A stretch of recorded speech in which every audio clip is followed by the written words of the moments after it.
Hi everyone, it's Crystal from Meyer Hatchery. I'm constantly trying to come up with new ways to use products that we have on our homestead or get from our farming community.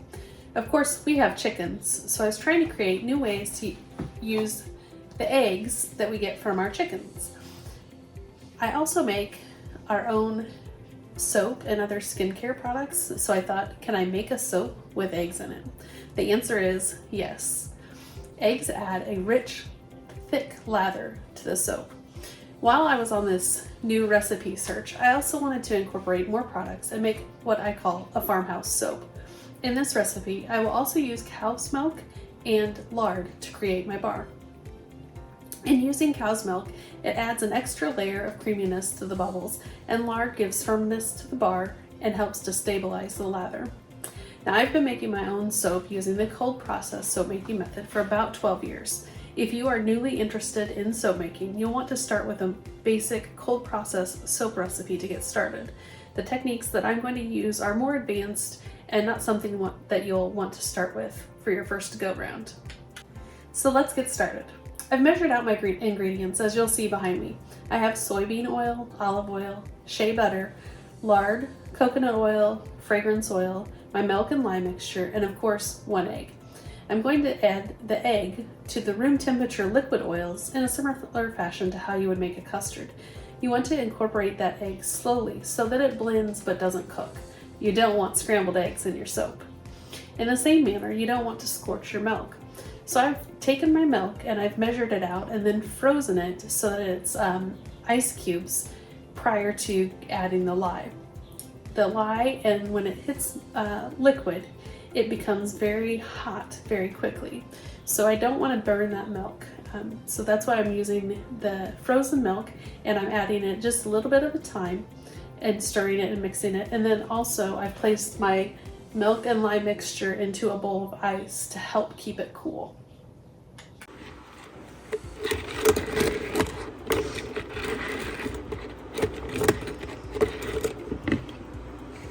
Part of what is going to add firmness to the bar is going to be my coconut oil, my lard, and my shea butter.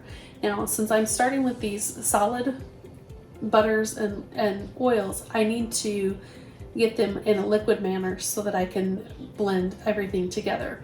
For that, I'm just going to use my microwave and get those oils nice and soft so that I can blend it together without getting them too hot. I'll be right back. I've blended my solid oils together. That's the lard, the coconut oil, and the shea butter. So I have those ready to go. And then I also have my liquid oils together here. That was the olive oil and the soybean oil. Then I'm going to add the egg into this soybean and olive oil mixture.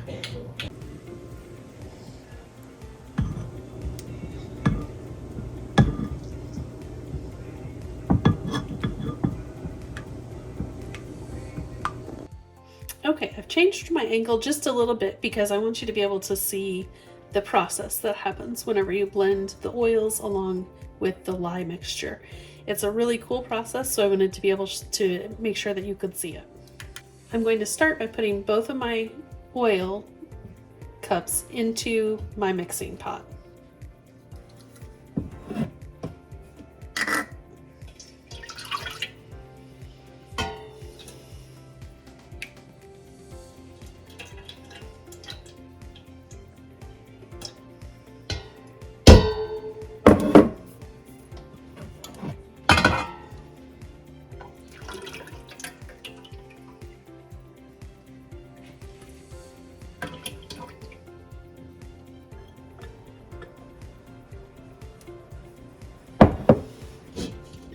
Okay, so there's all my oils and my egg mixed up together in the pot. Now I'm going to put on some safety gear, which is a pair of rubber gloves when mixing in the lye mixture.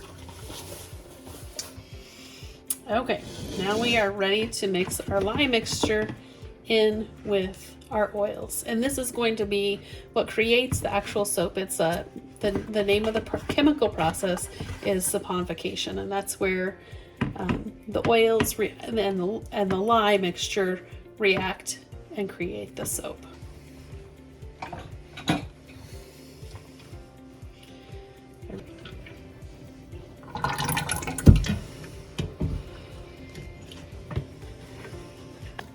Sorry, I'm just trying to get the best angle here for you.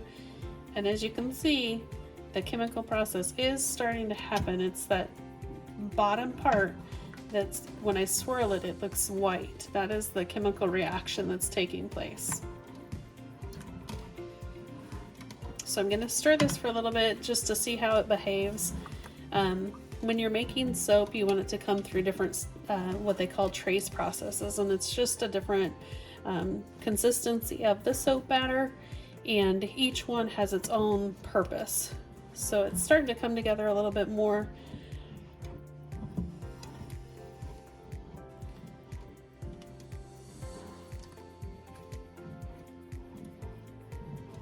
And I'm actually going to grab my stick blender and give it a couple kicks with that.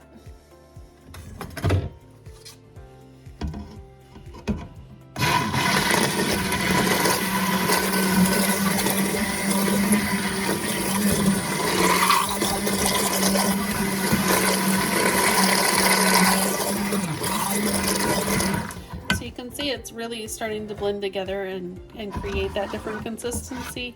It's going to start getting thicker, like a pudding almost.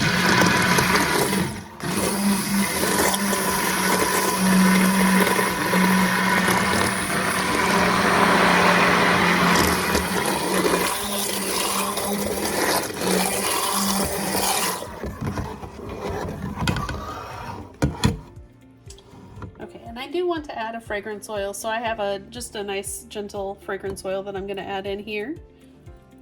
Okay, and you can kind of see that consistency a little bit better when I put that other oil in it.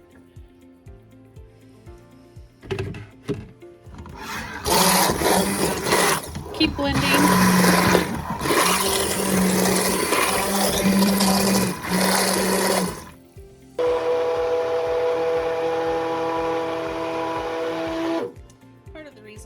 Taking a little bit longer to get thicker is because of the cooler temperatures that I am creating this soap at. Usually I do it at a higher temperature so it comes together a little bit faster, but this is still coming up nice.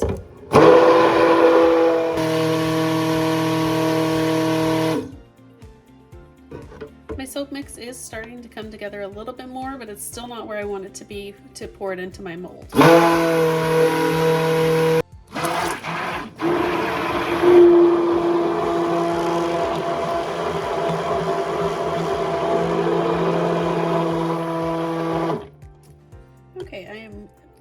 About to the texture where I want it to be able to pour it into the mold. It's a little bit thinner than I like, but this will actually work fine. You can see how much it's thickened up just from the stick blending.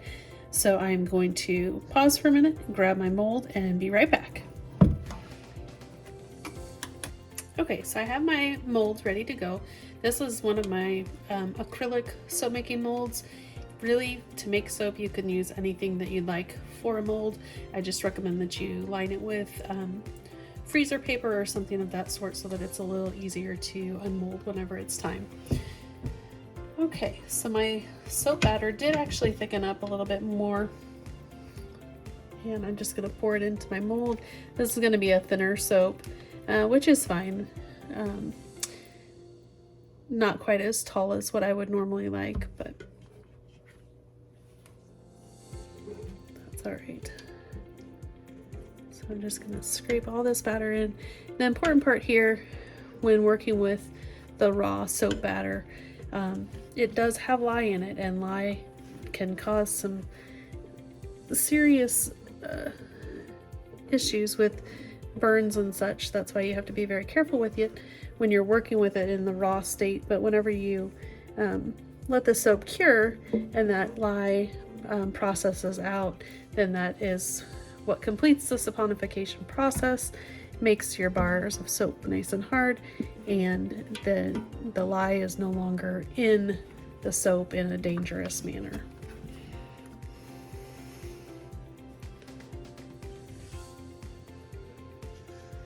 Just want to get all of that soapy goodness out. And I could have added some different micas or pigments or something of that sort to create colors and swirls. I'm a simple girl and I like to keep my soap simple, So I don't do a lot with the different coloring methods, but you certainly could do that if you wanted to.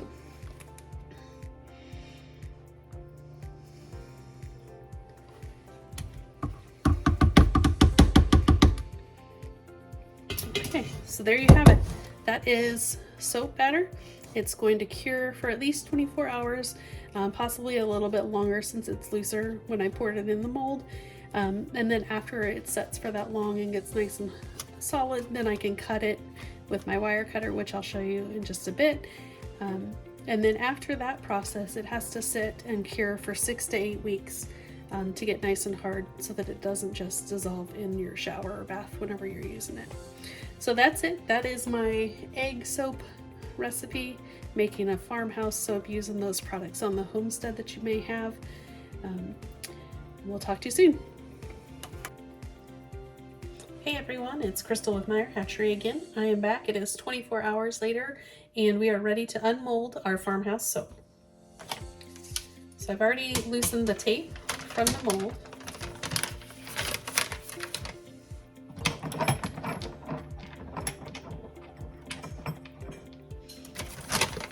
Sometimes I can lift it off, other times I can't. So I'm going to unscrew my bolts to take the ends off.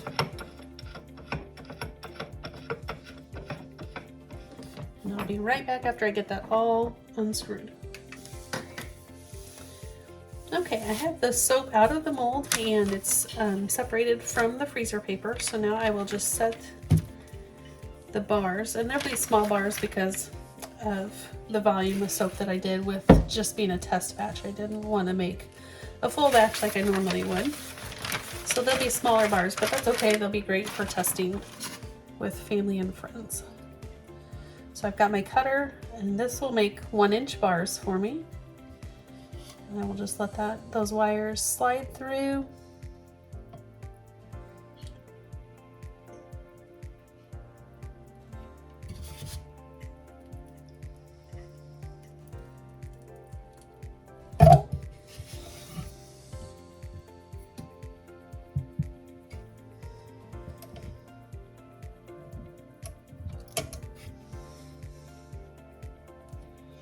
These actually made a very nice looking creamy bar of soap. So now I will let these cure for about 6 weeks to get nice and firm, and then we can use them and test them out and see the lather.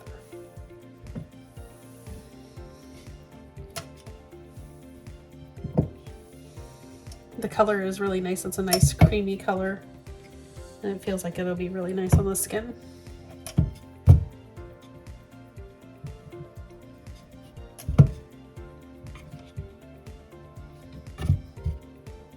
I probably could have let this go a little bit longer. It's still just a little bit soft for cutting, but it's working okay.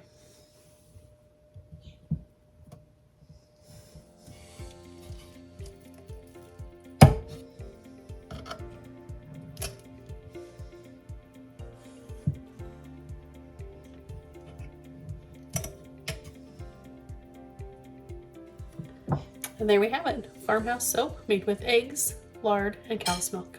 Thanks for watching.